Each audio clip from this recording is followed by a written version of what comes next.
Bom dia. Pessoal, lembrando então que essas aulas são para os 7º anos, hoje a gente vai dar início ao capítulo 4 da apostila, que vai falar sobre a origem da vida. Bom, hoje em dia a gente sabe que existem descritas mais de 2 milhões de espécies. E sempre foi uma dúvida do ser humano, desde quando o ser humano surgiu, como que a vida surgiu na Terra. Para isso, vários cientistas, eles testam seus palpites. Eles dão palpites que são chamados de hipóteses. Bom, começando aí pela ideia de geração espontânea. Até o final do século XIX, os filósofos acreditavam que a vida surgia da matéria sem vida. Ou seja, eles acreditavam que os seres vivos surgiam de algo que não é vivo. Essa teoria é chamada de geração espontânea ou abiogênese. E isso mostra que, na ciência, somente observar, somente a observação pode levar a conclusões erradas. Por isso é preciso que, quando você tem uma dúvida e você pensa numa resposta para aquela dúvida, os cientistas eles devem trabalhar em laboratórios para testar aquilo, que é chamado de experimento, eles têm que fazer um experimento para poder ver se aquela resposta que ele tem, se ela é conclusiva ou não, se ela dá resultado ou não.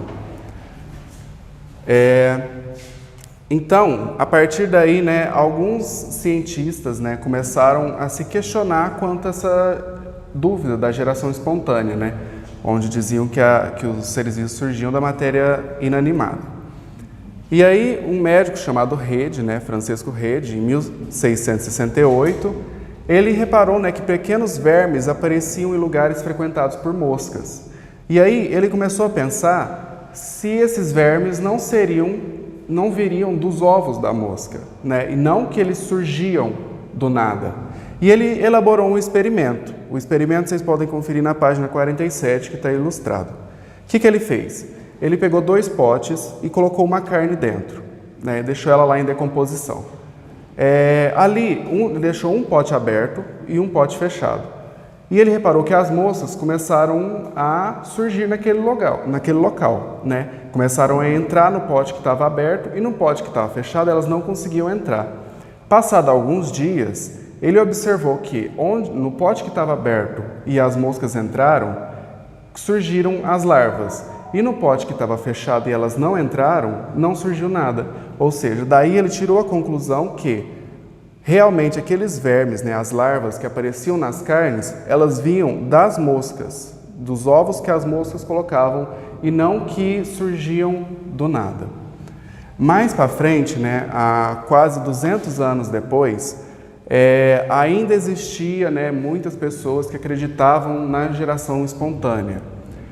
Então, Louis Pasteur, ele fez um experimento para mostrar que os micro-organismos estão presentes no ar. Aqui já sabiam que existiam micro-organismos, e ele queria provar que os micro-organismos também, as bactérias, elas não surgiam do nada, elas já estavam presentes no ar em qualquer lugar.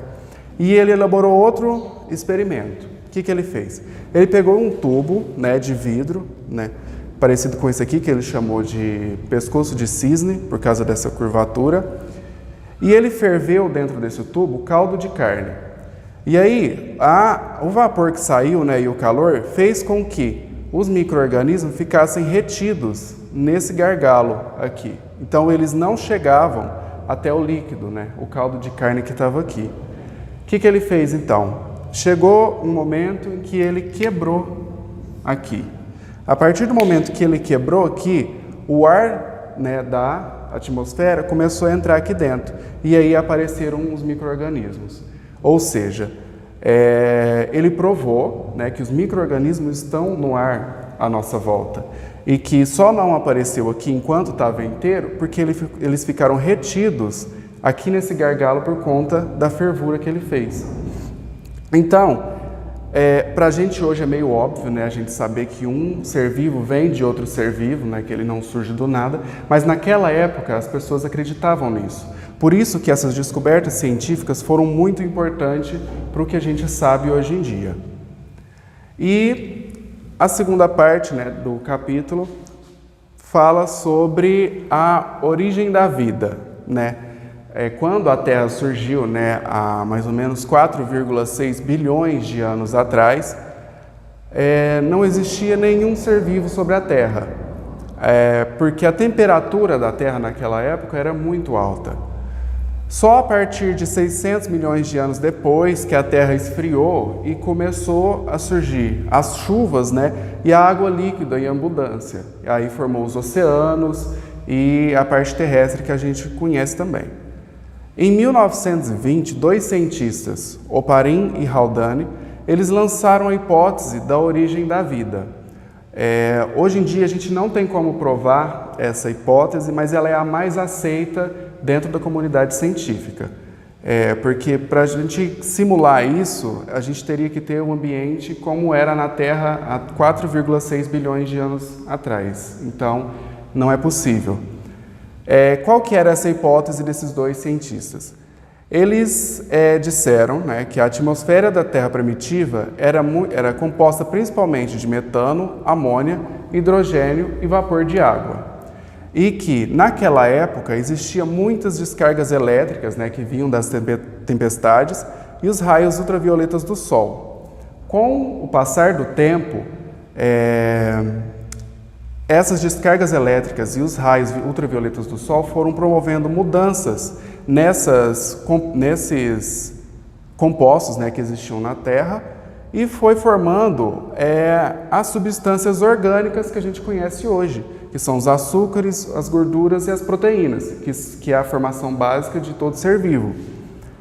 E aí surgiu, né, depois de algum tempo, né, de alguns milhões de anos, compostos similares a um gene, capaz de se multiplicar. A partir daí, esse gene foi se misturando às outras substâncias, até que surgiu uma célula primitiva, né, só que muito mais simples do que a gente conhece hoje. E a partir daí, a vida foi evoluindo. Essa célula foi evoluindo, foi adquirindo mais características, até formar todas as espécies que a gente conhece. Isso levou 3 milhões de anos para acontecer. Então, não é um processo que aconteceu rápido, surgiu hoje, amanhã já estava evoluído, não. Isso levou muito tempo para chegar até o que a gente tem hoje. E a gente tem que pensar também que não foi só esses compostos, a vida que foi mudando. O ambiente também mudou. Isso influencia muito na seleção natural, que a gente falou na aula passada, para chegar até o que a gente tem. E para facilitar o estudo, né, da vida da Terra, os cientistas, né, eles dividem a história da Terra em grandes eras. São essas grandes eras: os éons, as eras, os períodos e as épocas.